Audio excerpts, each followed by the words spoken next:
Welcome in Broncos country. We're just going to give it a few minutes here to let it breathe. Make sure everyone here is included in our conversation. And it looks like we're ready to go. Welcome in. This is Building the Broncos, not the usual faces that you're used to seeing here tonight. Nick and Carl have the night off, but I am one of your co-hosts, Dylan Von Arx, and my co-host, Erick Trickel. How are you doing tonight, Erick? Doing good. It's kind of become an ongoing gag that I always talk about how tired I am. And it's no different from today. Again, insomnia, been working out and all that, but had a mad rush right before the show. Had to go run to the store, had to get showered, have D&D going on right after the show, and I had nothing prepped for that, so I had to rush and get some of that together. So it's been a very busy day with very little sleep. But as always, I'm excited to get here, excited to talk about Broncos football, and excited especially to talk about Broncos football with you, who I don't get to talk about as often as I do, with Lance or some of the other guys. So I'm excited for tonight. Yep, excited as always. And let's just take a look at the chat. For some people coming in early to say hello, we have David McGillrath. Good evening, Broncos country. Erick, Dylan, and Deacon Scott. Hashtag 12 and 5. Hashtag Buckham times 3. Hashtag MHH for life. Hashtag Broncos for life. Hashtag Bo knows. Hashtag Knicks for 6. Hashtag Bo leave. Wow, that was quite a lot to say. But it's always great to have you in here, David. We really appreciate it. And the super sticker. Thank you so much, David. Let's see what else we have here. We got our good friend Mike S. What's up, Dylan, Erick, and Scott, and Broncos country? Always good to have you in here, Mike. We have Todd Osendorf, who's always in the chat. Always good to see you, Todd, and chop it up with you. We always have a little quarrels with each other, but I think we have a good conversation most of the time, I'd say. He also says, snap, Erick and Dylan podcast trying new things. Hello, Broncos country. Well, might be seeing a little bit more of Dylan and I doing some shows together as Lance figures out things with his new job. So might become not necessarily permanent, but a little more frequent of seeing us together. And it's always a treat to talk to new people about the Broncos. Definitely. And we have our boy Michael Ronquillo coming as always to start off our show. Good evening, Dylan and Erick on Building the Broncos. Go Broncos. Always good to see you, Michael. Alrighty. Well, and we have, of course, David Yunkin. Hope you're feeling better, buddy. I know things have been a little rough recently, but always glad to see you here in the chat and making time for us, even with your schedule. Alrighty. So before we get into our main topic today, there's news that came out today about Broncos quarterback Jarrett Stidham hosting a throwing session, I believe 4 days in Texas with some of the receivers and I believe Bo Nix as well, taking some initiative a couple weeks before training camp to get the ball rolling and really getting some chemistry built together, hopefully. And what are your thoughts on that, Erick? I mean, it's good news that he's doing some of that, and even if he doesn't earn the starting job, which I don't think he should, it's still nice that he's taking that initiative to kind of really step up as a leader in the room and even organizing something with. I do believe Bo Nix is going to be partaking as well, as you said, but getting him involved with these receivers, as even if Jarrett Stidham ends up starting to start the season, I doubt it'll be for very long, and it's going to be handing the keys over to Bo Nix. So he's helping not just himself get chemistry with the receivers. I think some of the tight ends and running backs are being there going as well, but also getting time with Bo Nix to get that chemistry down as well. And it'd be nice to see if some of the centers were going as well. Get some of that snapping chemistry down between them would be nice to see as well. Yeah, that's a fantastic point about the centers because not entirely sure who that's going to be, and the options aren't super great there. So you'd like to see them get some literal snaps under their belt. But yeah, the Cortland Sutton's going to be there. That's huge. I know there was some rumbling of him maybe holding out a training camp. We'll see if that holds water. But yeah, in general, it is good to just get this chemistry, even with training camp 2 weeks out. And I believe the rookies go back in 8 days. It'll be a week tomorrow. So big things, hopefully for Broncos country, and just getting some chemistry. Yeah, I finally found a article about it and trying to, just get some idea of who the players are there. Unfortunately, this one only says that Cortland Sutton's going.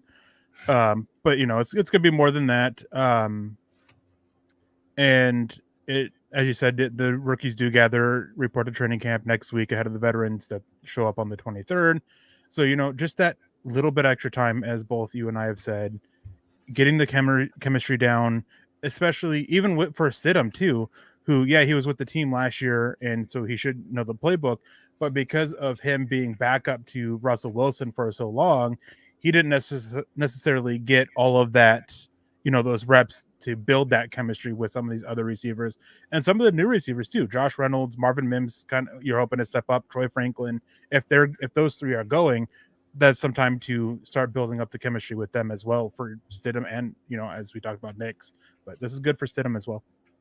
Yeah, my initial thought when I saw that Jarrett Stidham was initiating this camp was that, oh boy, here we go. Here comes the media storm of, does this mean Jarrett Stidham's going to get the start over Knicks? People are going to look for anything and everything to try and figure out who the starter will be, or the perceived starter going into camp. Yeah, I mean, it's tough, and as I've said for multiple weeks on here, is you got to hand the reins to Bo Nix right from the start of the season. He's not like some of these other quarterbacks who you've seen sit a year and come out and do extremely well. Who, when you look at the quarterbacks that have sit for a year and gone on and failed, far fewer in number. You typically want to see success from the quarterback position, especially a 24-year-old rookie in Bo Nix.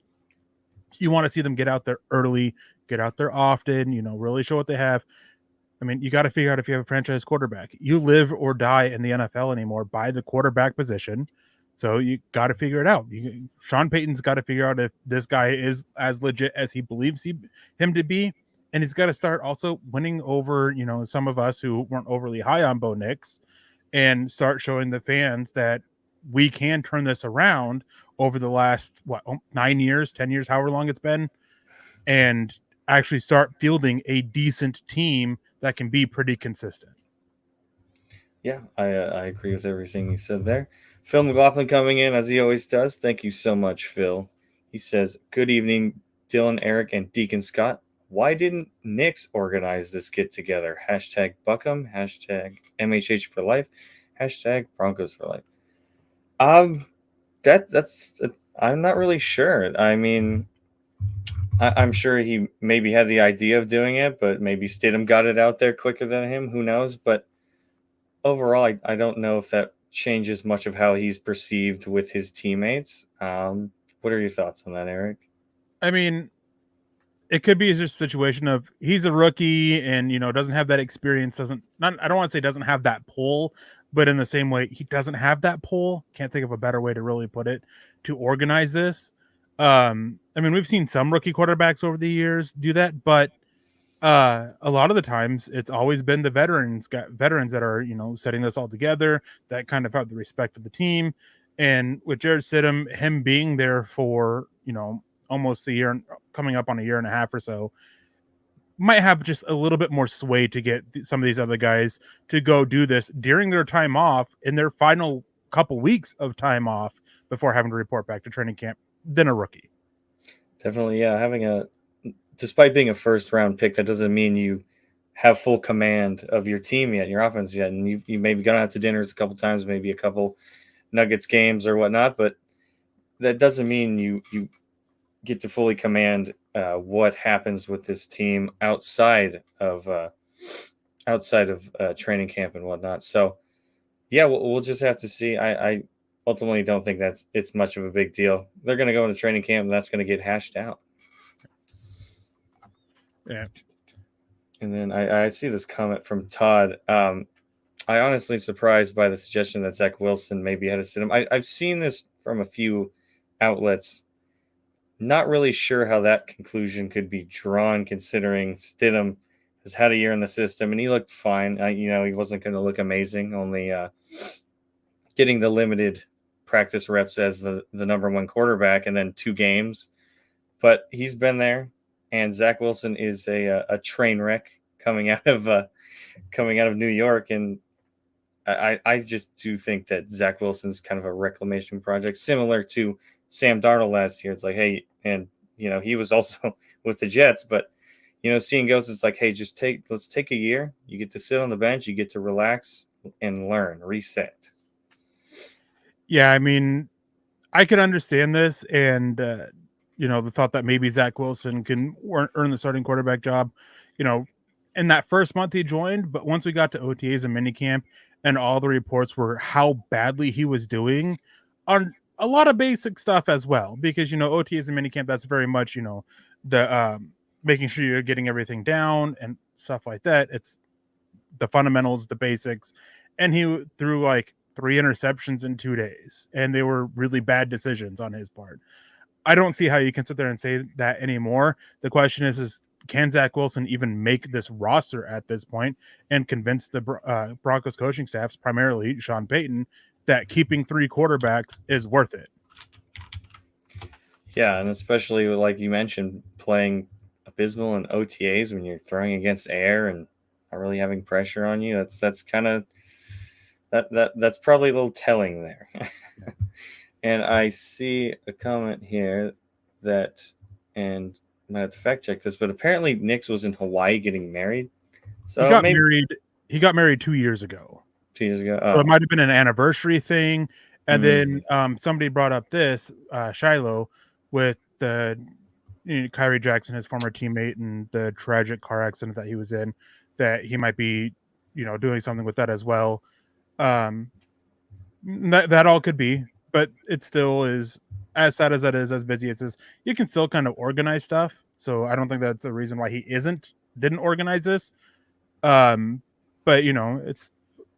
it's all, they're busy, and this is their off time. I mean, they don't have to really worry about a whole lot about, besides staying in shape. They don't have to be around the team. They don't have OTAs or mini camps that are, coming up over the next few weeks, or taking up the next few weeks. They actually get time off until training camp starts, basically next week for the rookies, and then the week after for the veterans. Yep. We'll just it's a lot of speculation. No idea why he would or would not organize something. It's not really his prerogative at this time. He's a rookie, like we mentioned. But let's pivot to our main topic. So we're going to be grading our lovely GM, George Paton, his first 3 years as GM. Obviously, let's just dive into his first draft class. I think is a good place to start. Multiple starters in this class. Obviously, you have Patrick Surtain, Javonte Williams, Quinn Miners, Baron Browning, and Jonathan Cooper were the big hits of that class. And obviously, you have some guys who were talented, like a Caden Stearns, but he's been injured quite a bit. But yeah, I mean, I love this draft class. And we got, I mean, not initially because I wanted a quarterback that year and Justin Fields, but didn't work out that way. We ended up getting an all-pro corner. I'd say that worked out pretty well, at least for the time being.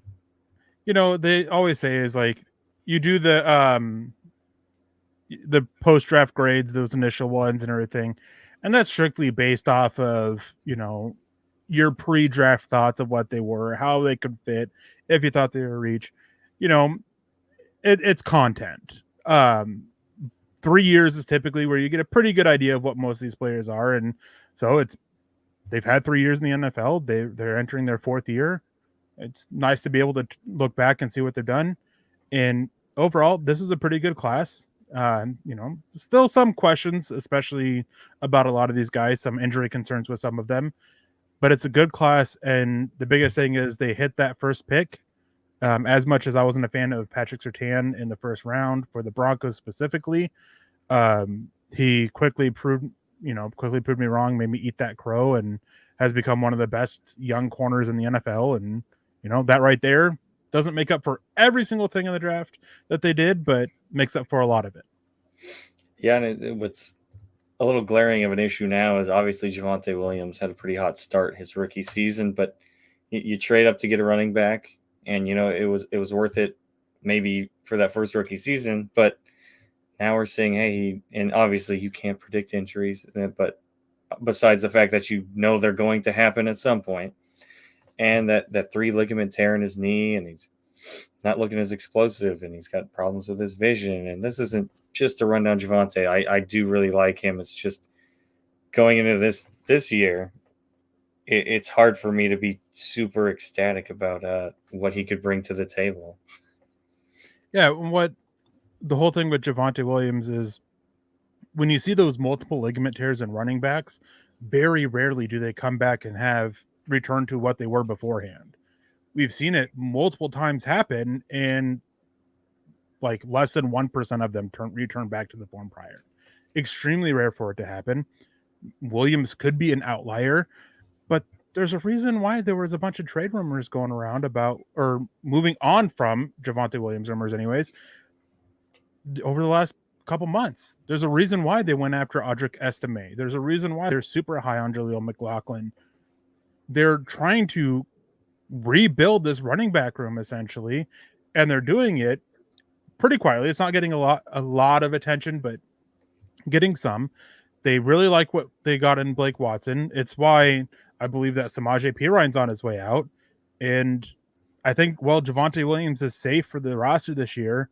I think he'll be the starter to start the season, but I don't know how long that'll last. I mean, last year he was coming back from his injury, but it was weird. It was almost backwards. He came back from that injury, and the first half of the season, he looked like there was a lot of gas in the tank, and then he fell off a cliff and was super ineffective.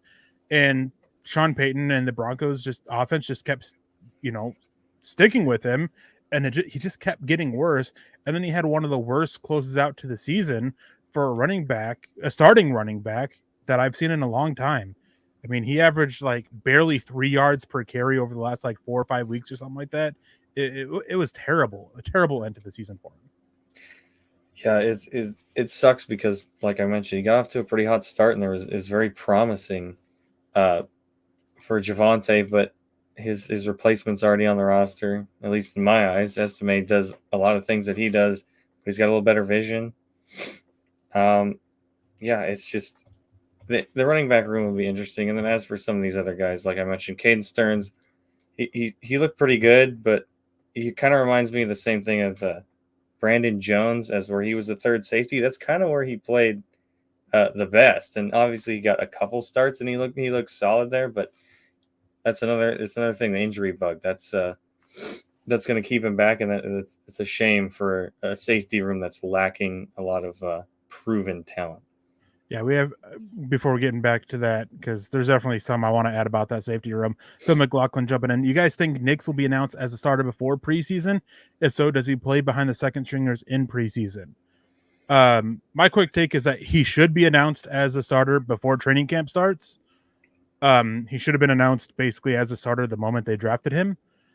And that he should be getting as many first team reps as he can. I don't think that's going to happen. I think they're going to keep up this dumb quarterback battle, which, hey, if you have two quarterbacks, you don't have a quarterback.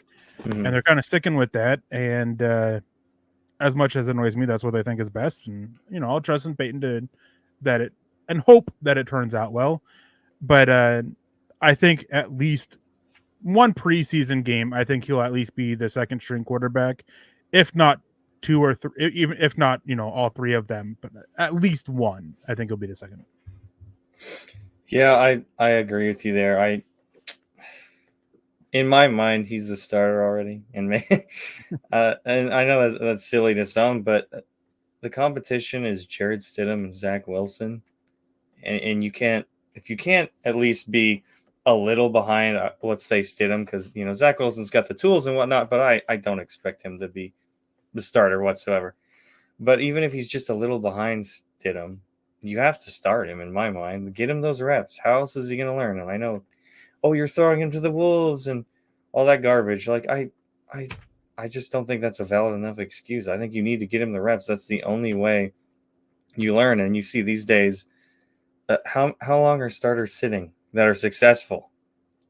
Maybe less than a year. I mean, and people bring up Jordan Love. It's like, that's a totally different situation. You don't have I'm sorry, when's the last time anyone mentioned Stidham as a Hall of Fame quarterback? Never. Like, he doesn't have Aaron Rodgers in front of him. Or the last quarterback I could think of sitting and it panning out is Josh Allen. And beyond that, it's just not I don't see it as a valid argument.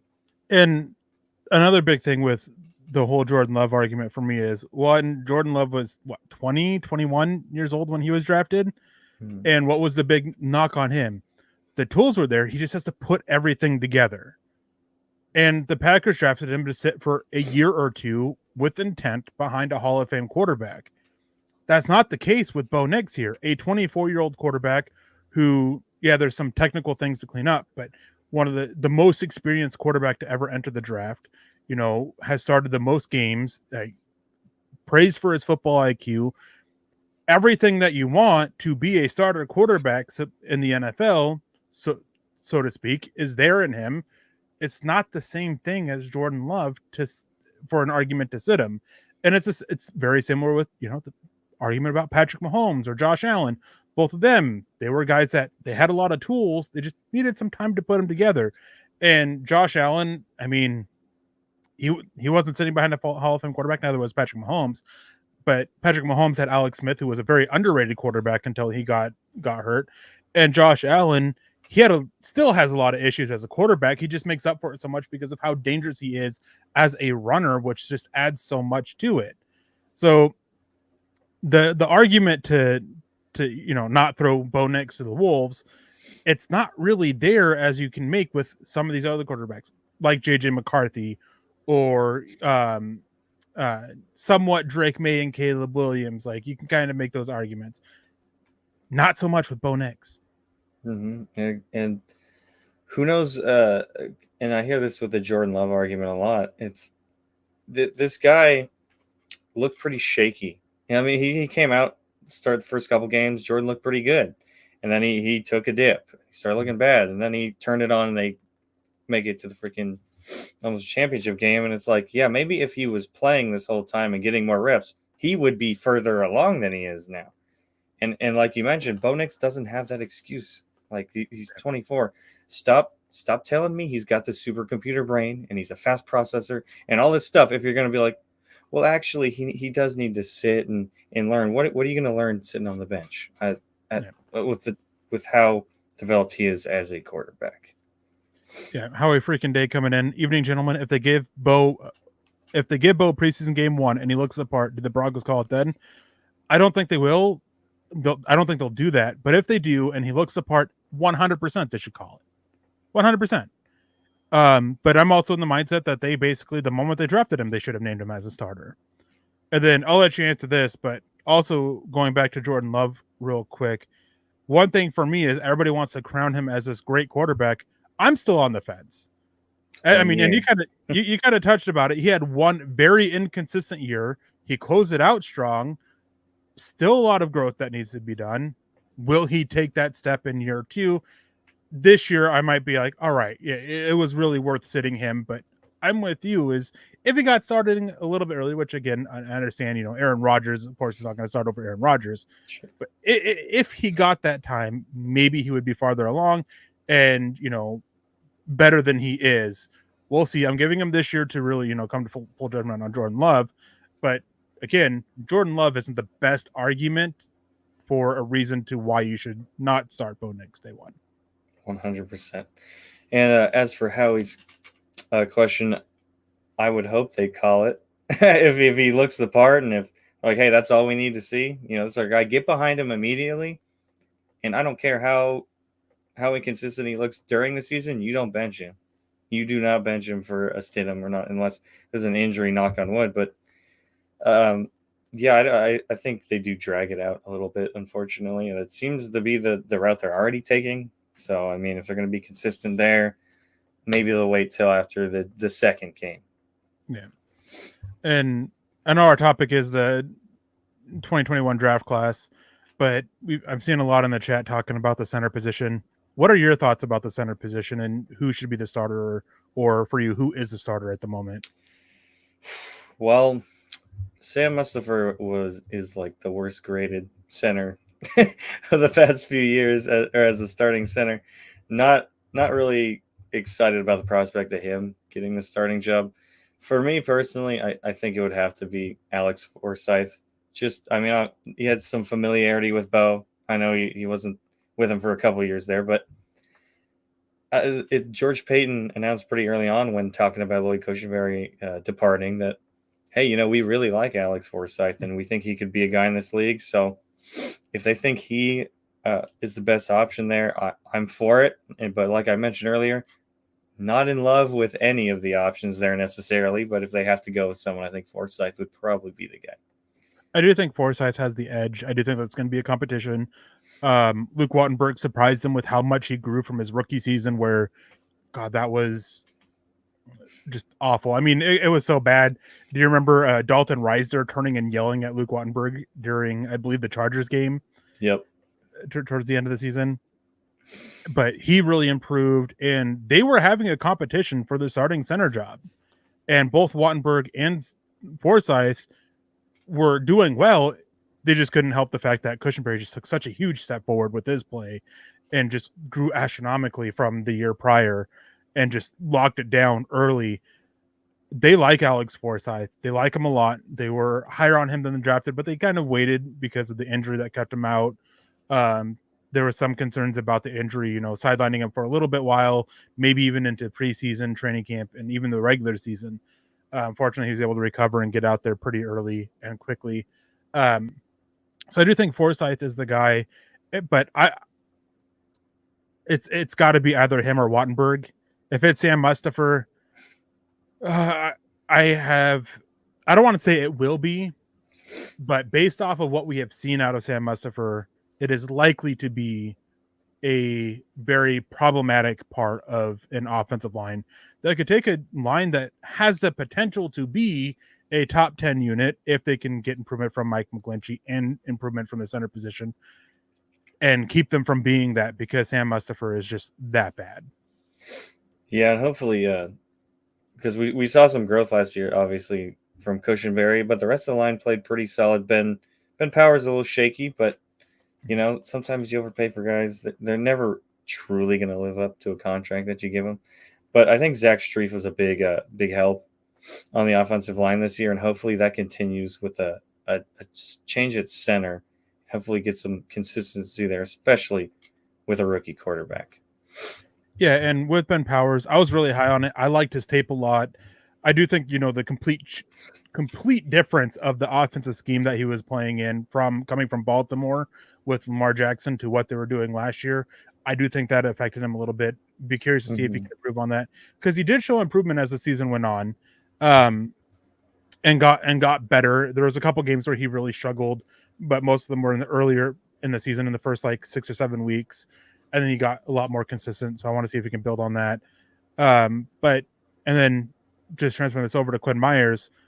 It's funny how they drafted him to be a center, and that lasted a week before they're like, nope, we're just going to basically keep you at guard. Partially due to some injuries early in his rookie training camp that sidelined, I believe, both Dalton Reisner and Graham Glasgow for a couple weeks. And so Quinn Miners was in there, and now he's probably, I think at the very least, he's a top 10 guard. And if he can be more consistent as a pass protector, he could easily be a top 5 guard in the NFL. His run blocking is among the best already. Yeah, and we got about 3 good hits from this class. I mean, you got some hit. Obviously, Jonathan Cooper, 7th round. I'd say I don't love him starting consistently, but as a rotational guy, for a 7th round pick, he's done pretty damn well for himself. And it's nice to have him in the rotation. Then obviously Browning on the edge too. Very explosive, has shown great flashes of being an elite pass rusher, but injuries haven't allowed him to be super consistent. Yeah, I mean, this class overall, I find it funny because how hyped this class was.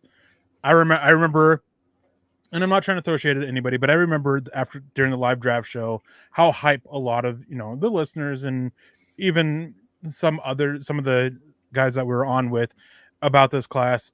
A large part of it was because of Patrick Surtain. Javonte Williams helped a little bit, but I remember there was a lot of people that I was one of them. I was rather high on Jamar Johnson. Man, he didn't last long. Seth Williams had another, Kerry Vincent Jr. Those 3 guys, they got a lot of hype, and man, you're always going to have some misses. And it's fortunate that Jonathan Cooper ended up being a hit. 13 sacks out of the 239th pick, one of the last picks in the draft. Yeah, you'll take that. That's a huge win every single year.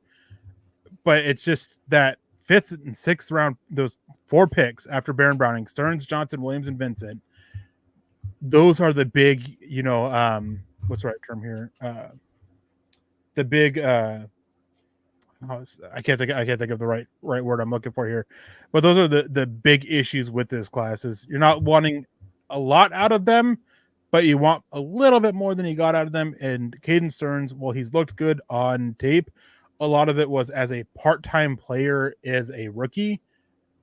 And the fact that he's going to have played 2 snaps in over 700 days come season opener is a bit concerning.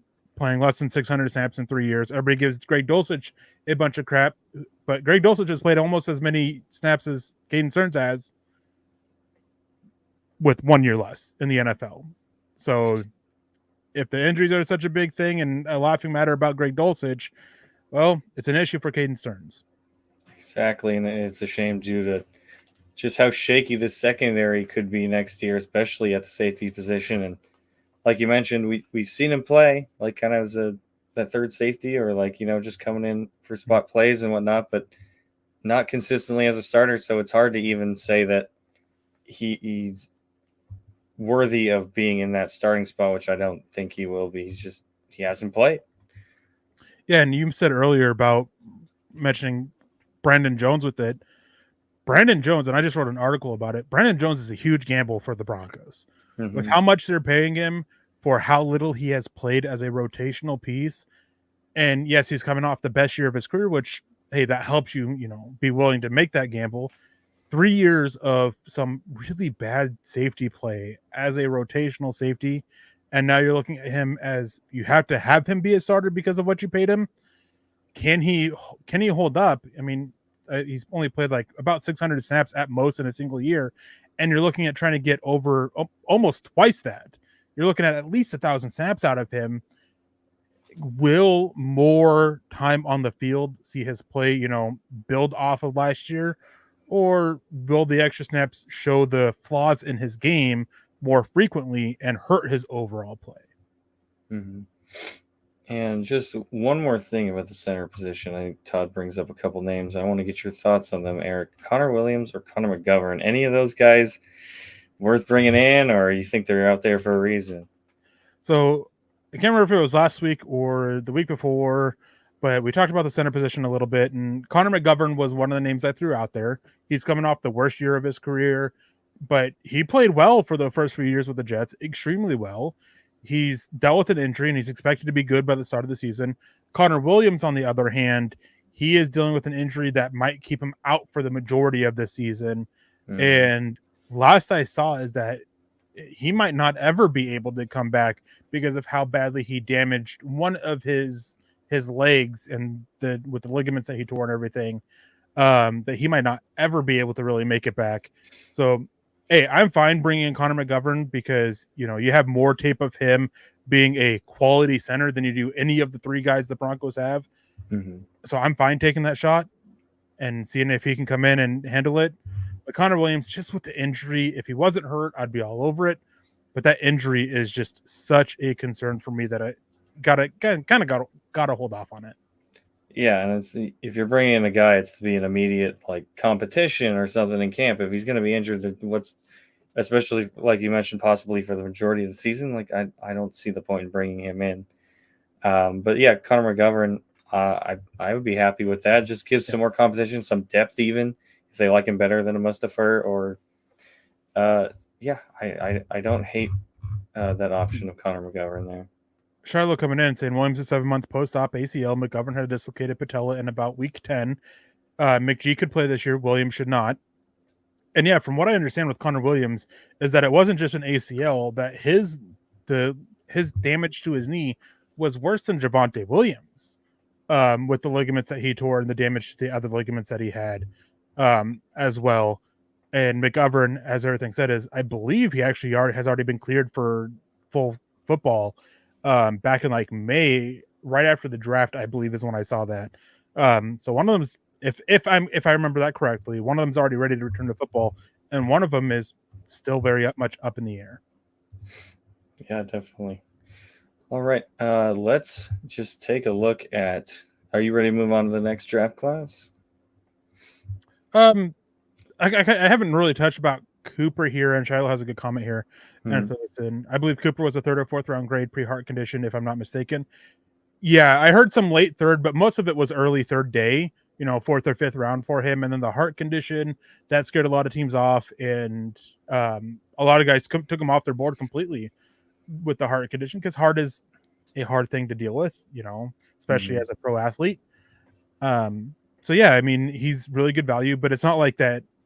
It's not like the pedigree wasn't there. If it wasn't for the heart condition, he probably would have been gone a lot. He likely would have been gone a lot earlier. But the heart condition, it helps in a good but unfortunate way, I guess. It really turned out to be one of the bigger steals for the Broncos in recent drafts, and really turned out good for them. I mean, at the very least, he is a quality 3rd rusher. He can be a spot starter, and he's proven that. I'm curious to see what he does this year, and if the Broncos look to retain him and or Baron Browning and the type of contracts they get.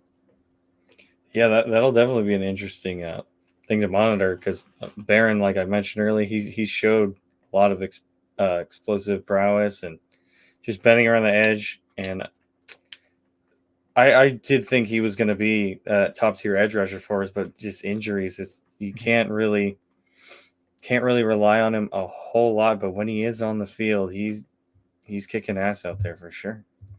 Yeah, and that game back, I mean, it was the Packers game for the meet and greet last year. He was outstanding in that game, especially coming back from injury. And I also talk about, you got to have that Batman. You need the Batman in the room. He can, and it's kind of what you said. He can be that Batman. He just got to stay out there on the field. And that's the tough part. I mean, I'm always big at looking at snap counts, because that really can help highlight, missed time with injuries and stuff like that. He's played just over 1,500 snaps in his career, which, hey, for a 3rd or 4th pass rusher, that's not bad. But you're wanting this guy to be your number 1 or number 2 pass rusher, where you're looking at about 1,200 snaps, 1,000 to 1,200 snaps a season. So he's playing a little right around half of what you want out of him, because of the time that he's missed from injury. Last year, he didn't get around to playing until week 7. And he's got to stay healthy and stay out on the field, because he can be a great pass rusher if he can stay out there on the field. Definitely. All right. Well, if you're ready to move into this next draft class here, we'll stick to the edges and talk a little bit about Nick Bonito. Didn't love the pick when it came up this year as well, kind of similar to Patrick Surtain, but this one is a little different in terms of you see his speed, and he's got decent production, but a lot of those sacks coming off of unblocked.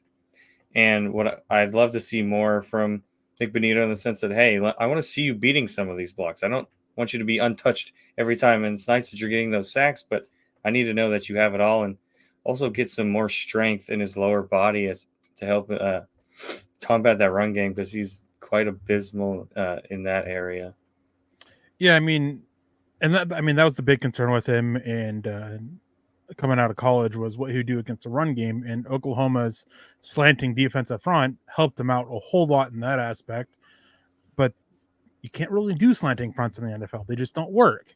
Where offensive linemen are more athletic, faster, quicker, smarter, stronger. Slanting fronts just don't work. They just get beaten down pretty easily. And then, the getting around blocks, going unblocked, it's great that he's making those plays. But when he doesn't get that opportunity, you can see such a drop in his production that it leads to concerns about his ability to consistently beat those one-on-one blocks. And then if he's double teamed, just no point in watching him. He's just completely out of the play. So you got to see that strength and improved technique to help him out in that aspect when those situations happen. Because, I wasn't super high on him. The guy I wanted, hey, it's another one in hindsight. The Broncos pick is working out better than the guy I wanted. in because I wanted Drake Jackson. There's a couple centers I wanted Denver to move up for as well that they looked at trading up for, but weren't able to. Drake Jackson going before him. There's also a defensive back that has been pretty good in the NFL so far, but he also won a couple picks before or like 2 picks before Nick Benito. But anyways, is so far he's lived up to, kind of what you want out of it, the 64th overall pick. But you still want a little bit more with the fact that he was the Broncos' first pick. And, they praise his pass rush ability and how he can beat blocks. Well, let's start seeing him beat blocks a little bit more consistently. I'm in total agreement with you there. The next couple of picks here, we'll try and keep moving on a little quicker here. Greg Dulcich, obviously, he's had some flashes and he's shown that he can be an X factor for this offense. It can't just all be the wide receivers out there, running backs catching balls. We need a dynamic tight end to really open up this offense, especially burning down the seam. And another guy, a lot of potential, but injuries have just hampered him, and it's a real shame, especially seeing the few explosive plays. Like he had an amazing game in Jacksonville, and I believe in his first game he had that long touchdown against the Chargers from Russell Wilson. It's like, okay, maybe this guy can be the future. And that was another pick where I was like, interesting. I'm not sure why they went tight in there, but you start to see the flashes, and that kind of is a shame, again, with the injuries. Yeah, and a lot of people don't look at this because of how early he got hurt last year. But if you go back and watch in that Raiders game to open last season and watch the offense with Greg Dulcich out there compared to after he left the game, completely different. It was clear, and Sean Payton did not hide this whatsoever. He talked about Greg Dulcich being a difference maker, the Joker of the offense, and it showed early on. They used him to get other guys open, to pull coverage from certain guys. They used him a lot in that way, which helps shows what the Broncos, why Sean Payton and the Broncos liked him when they drafted him. Not Sean Payton when they drafted him, but the guys that are still here that were there is what I'm meaning with that. It's just got to stay healthy. First, the hamstring injuries are such an issue with him. And then he had the foot injury to close out the season that he's still dealing with.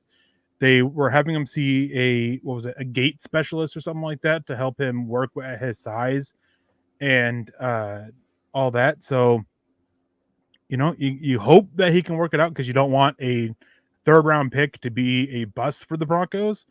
You want him to be successful, but this is his last shot, really. And from a team thing, they need him because they don't have anybody else at the tight end position who can do what he does. Oh, and yeah, especially with Adam Trautman there, who's pedestrian at best. He's fine. He can run the offense, or he could be in the offense.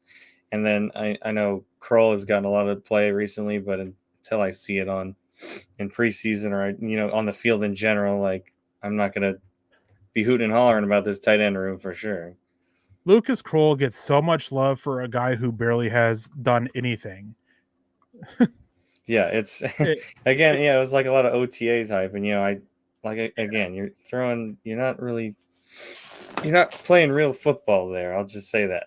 Yeah. He was the one who caught the wide open touchdown against New England, and that's all he's done for the Broncos. Yeah, there's been a few plays where he's gotten open and it just didn't get looked his way, but when he has gotten the opportunity, I believe he was the same one in that Houston game, was he not? He got the ball ripped from him, or was that Adkins? It wasn't Kroll. I have his numbers up. His only touchdown is in that New England game. Oh well, no, he got the Houston touchdown ripped away from him at the end. That interception. Yeah. I believe that was Kroll. Yeah. But that was called back. I remember that now. Kind of a weird play, but anyway. Yeah, and Michael come in and say that was Nathaniel Hackett's pick of tight end Greg Dulcich, not Sean Payton pick. I know, and my wording of it was terrible. I was meaning, like George Payton and some of the scouts and stuff.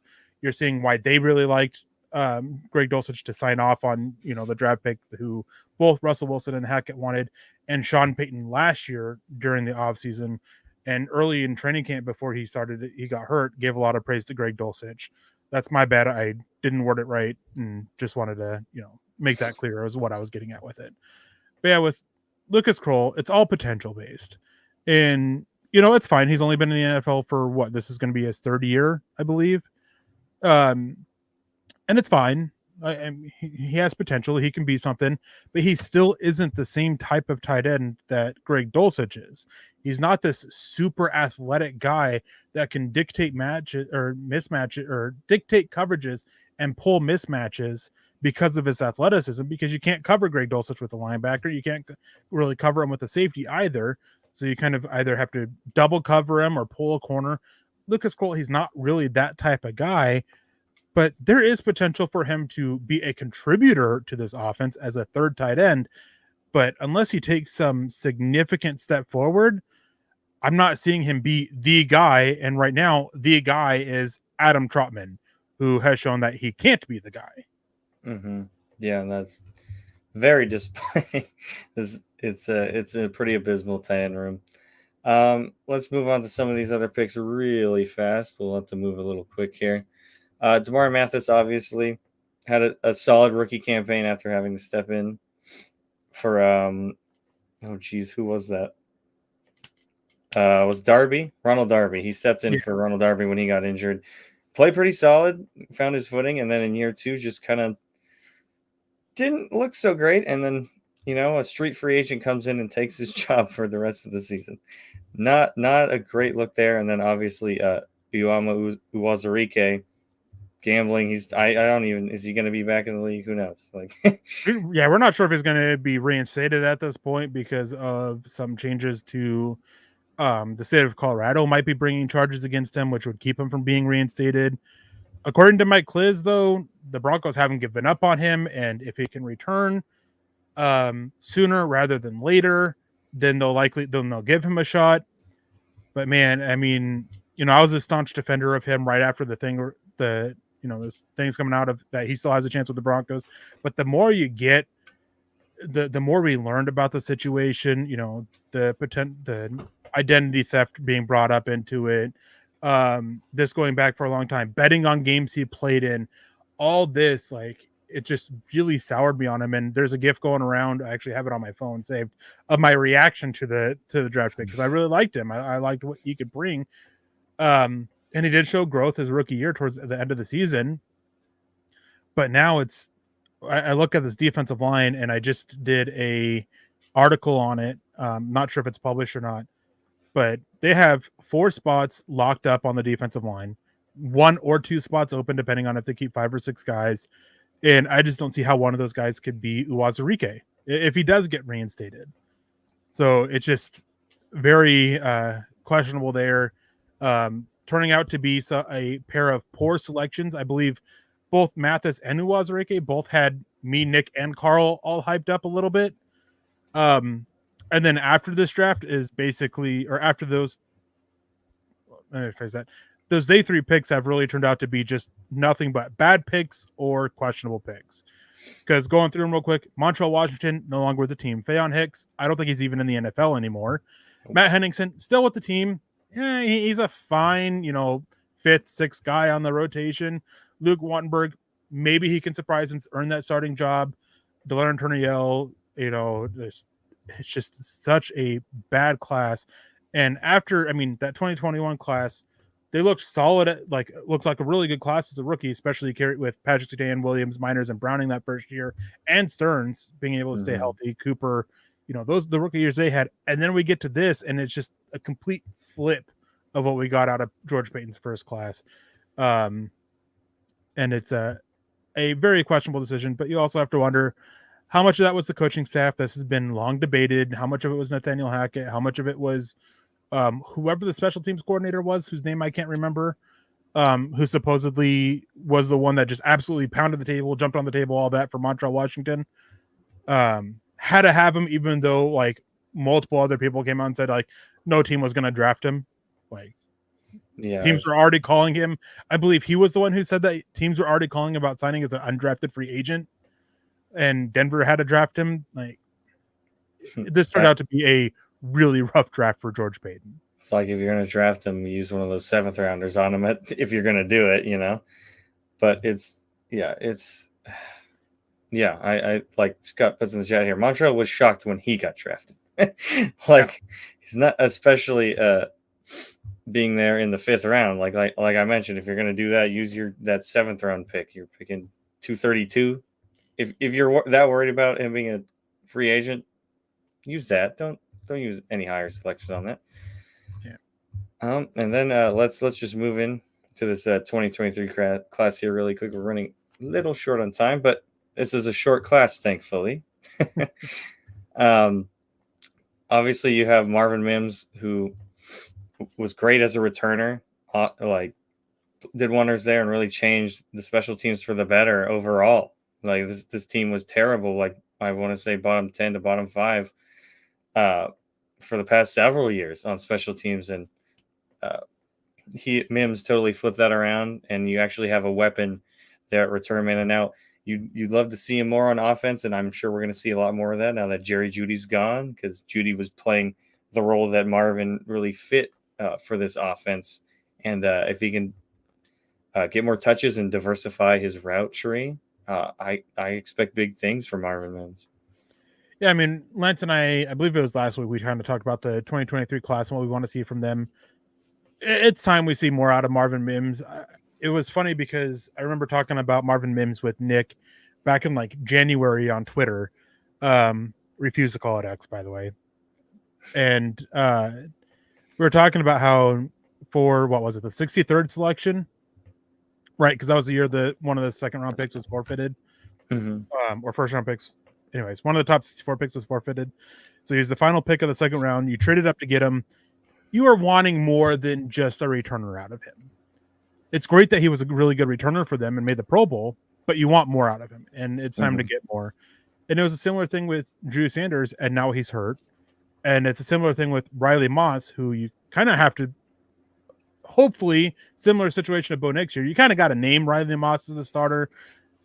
But from everything that has been going around, Riley Moss has actually looked like he's really deserved it. I guess in OTAs and minicamp, he absolutely killed it. JL Skinner, you got to figure out what he can bring. Alex Forsyth, you got to figure out what he can bring.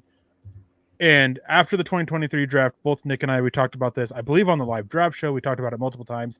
The 2023 draft wasn't for the 2023 season. It was for this year and beyond. Now it's time to start seeing what you can get out of those guys last year.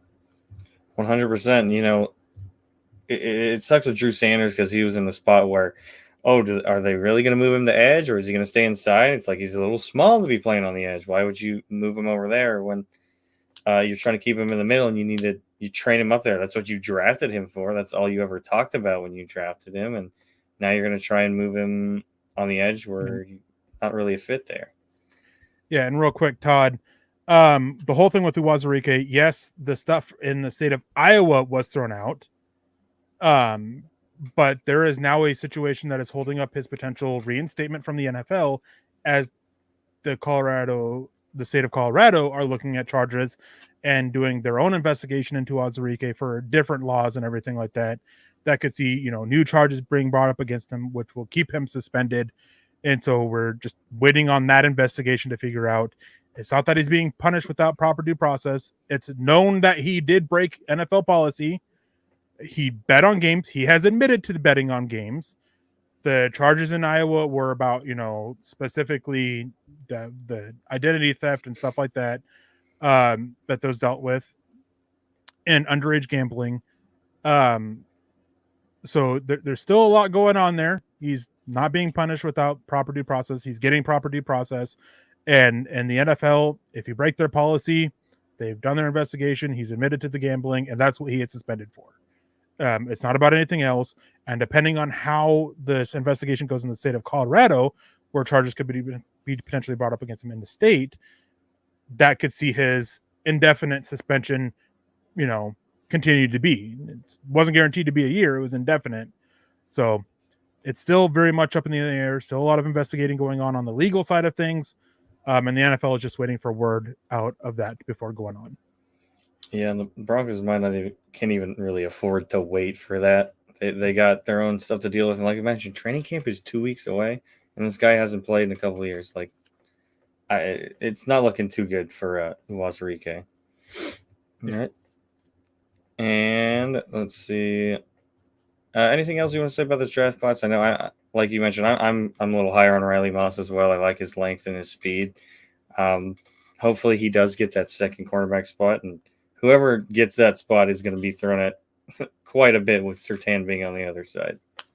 Yeah, I do have a question for you. Out of the picks that we have seen from them, who's your favorite pick? Is it Patrick Surtain of George Paton's draft class? Not counting this last year. Sure. Yeah, I think it would have to be Surtain, man. Hard to argue with an all-pro, a multiple-year all-pro, you know? I got to go with Quinn Miners simply because you expected, even me, who wasn't super high on Patrick Surtain for the Broncos, I still expected him to be good, be a good player. Quinn Miners coming up from Wisconsin Whitewater. I got to talk to one of his coaches from there, and a good friend of mine is a good friend of his coach there as well, and so got a lot of talk about that a lot. And Quinn Miners, he's definitely my favorite one. Also, offensive line, I've always talked about that's where I gravitate to. It's where I say I specialize at. Anything in the trenches, offensive, defensive line, and Quinn Miners is absolutely phenomenal. And he didn't quite have the same expectations as Patrick Surtain did, so he far and away exceeded them, which is why he is. Patrick Surtain is up there, though. Oh, 100%. Yeah, Miners is a great pick there, especially like you mentioned, Wisconsin Whitewater. No one has ever heard of that school except for Quinn Miners. So pretty great pick there. And how can you not love him pushing over trees to get ready for it? Like, exactly. It was like, the right amount of corny that I love in some of the draft profiles. I know they had I think it was it Tucker Kraft or some tight end? Maybe it was a couple of years ago, but they were massaging the cow. I think that was this year. Yeah, that was this year. That was Cade Stover, I believe. Cade Stover, that's right. Yeah. Yeah. Awesome. And that's the thing. Like, it was corny, it was funny, and he proved that he belongs. So it's all good stuff there for sure. Well, we had a great conversation tonight. I think we had a lot of back and forth and good questions coming from our chat as always. And Michael Ronquillo, as he always does, loves to close us out. Great show tonight, Dylan and Eric, on building the Broncos. Go Broncos. Thank you so much, Michael. Always appreciate that.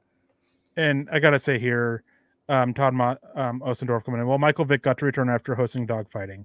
I'm not going to get into that. I'm not going to get into the NFL allowing him. I will just say, from where I sit, the NFL has consistently been, off balance with what they punish harshly and what they don't. And then Andrew Brandt has one of my favorite sayings that is always worth remembering. Greater talent equals greater tolerance. Michael Vick was the face of the NFL for a long time.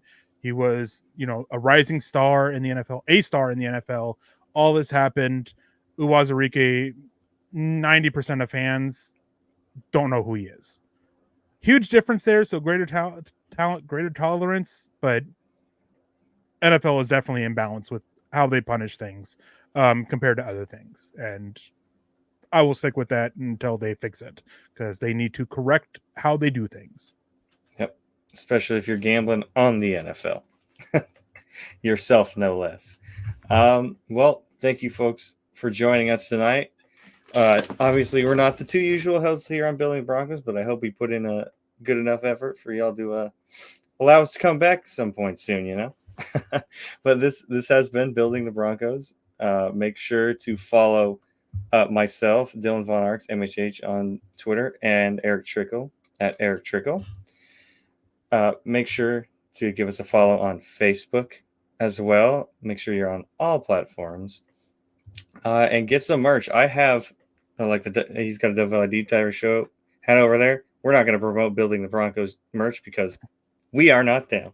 I have one of the oldest shirts known to man from this site back before I was even moderating in the chat. So make sure to get some updated stuff, guys. Don't be a bum like I am. And we also do have an Instagram that we go live on every once in a while, post some things here and there. So make sure to give that a follow. And if you can't do anything else, please, as the ticker says below, subscribe, like, and share. That's the best thing you can do. Just that and even word of mouth.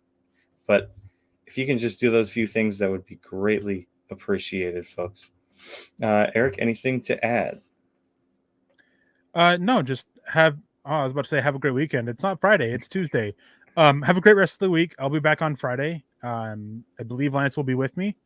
Enjoy the shows, and even though it's not the weekend, still stay safe and enjoy yourselves. Of course, of course. And we can't forget before we head out of here to thank everyone who donated tonight. Great gestures by you guys. We really do appreciate this.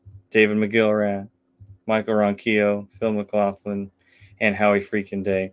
Thank you guys so much. You're the reason that we're here, as is everyone else in the chat. We wouldn't be out here without your guys' support. And with that, thank you for joining us tonight, and we will see you next time. Go Broncos.